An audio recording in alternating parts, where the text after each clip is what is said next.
Have you ever noticed that some people seem to remember you only when they need something? Do you find yourself dropping everything, putting aside your own plans or even your own rest, just to rush to their side? And afterwards, do you ever feel completely drained, like your own energy has been siphoned away? If any of this sounds familiar, if you've ever felt this way, then this story might give you something important to think about. Once upon a time, nestled in a quiet countryside village surrounded by vast golden fields, there lived a man named Ethan.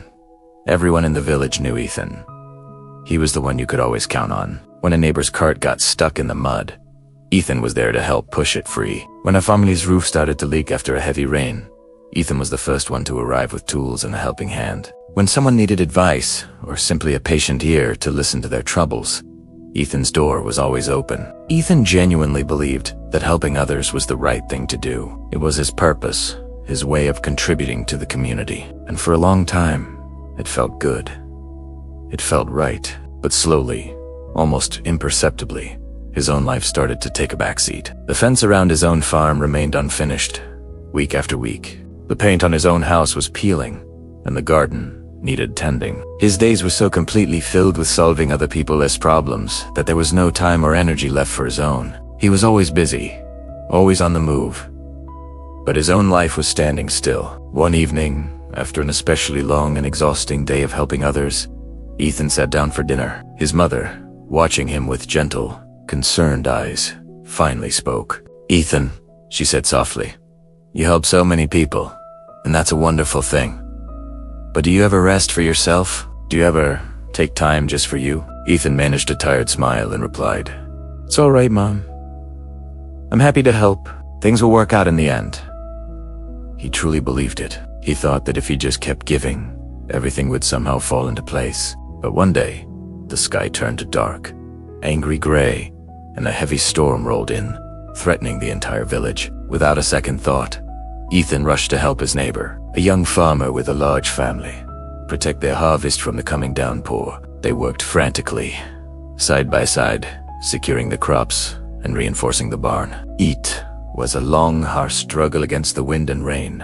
By the time he finally returned home, soaked to the bone and completely exhausted, his heart sank. His own crops, the ones he had neglected for days, had been severely damaged by the relentless rain.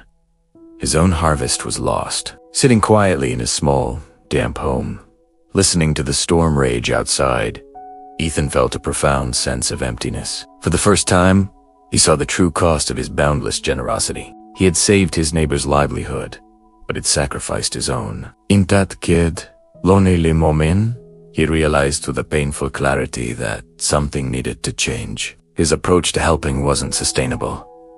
It was hurting him. The very next morning, with the sun finally breaking through the clouds, Ethan decided to seek advice. He walked to the edge of the village to visit an older farmer named George, a man known not just for his successful farm, but for his quiet wisdom. Ethan explained everything: his desire to help, the constant requests, and the feeling of being completely worn out, culminating in the loss of his crops. George listened carefully, nodding thoughtfully, his weathered face calm and kind. After Ethan finished his story, George looked at him and said, "Ethan, your heart is in the right place, but even the best intentions need balance. It well needs to be refilled, or it will run dry. Your kindness is a powerful gift, but without limits, it can quietly wear you down until there's nothing left to give." George then suggested a simple but powerful idea. He told Ethan to pause, just for a moment. Before agreeing to help anyone, he should pause and ask himself two simple questions. Do I truly have the time right now? And do I truly have the energy? George explained, if the answer to either of those questions is no, it is perfectly okay to say no. You can do it respectfully. You can do it kindly, but you must do it. Protecting your own well-being isn't selfish, it's necessary. This was a radical idea for Ethan. The thought of saying no felt uncomfortable, almost wrong. He worried that people would think he was selfish, that he had stopped caring, but he trusted George's wisdom, and he knew he couldn't go on as he had before. So, he decided to try. The next time someone asked for his help with a non-urgent task, he paused. He took a breath, considered his own work, and politely said, "I would love to help, but I can't right now. Perhaps we can look at it tomorrow afternoon." At first, it was incredibly difficult. He felt a pang of guilt every time. But slowly, something amazing began to happen. He started to notice positive changes in his own life. He finally had time to finish mending his fence. He repainted his house. He began to feel calmer, less rushed, less frazzled. He had more energy, both physically and mentally. And over time, the people in the village adjusted. They learned to respect his time. They started planning ahead instead of relying on Ethan to drop everything at a moment's notice. The urgent requests became less frequent, and the genuine appreciation for his help, when he was able to give it, grew even stronger. Ethan did not stop being a kind and helpful person. He didn't stop caring about his neighbors. He simply learned to include himself in the circle of that kindness. He learned that his own well-being was just as important as everyone else's.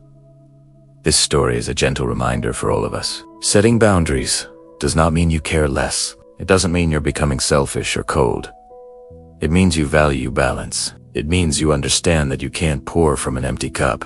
It means you are choosing to care for yourself so that you can continue to care for others in a healthy, sustainable way. It's about being as kind to yourself as you are to everyone else. If this story resonated with you, if you found a piece of yourself in Ethan's journey, then welcome to BigMind Stories. This is a channel where we explore simple, powerful stories, just like this one stories, that delve into mindset, personal growth, and the art of thoughtful living. We believe that stories have the power to change the way we see the world and ourselves.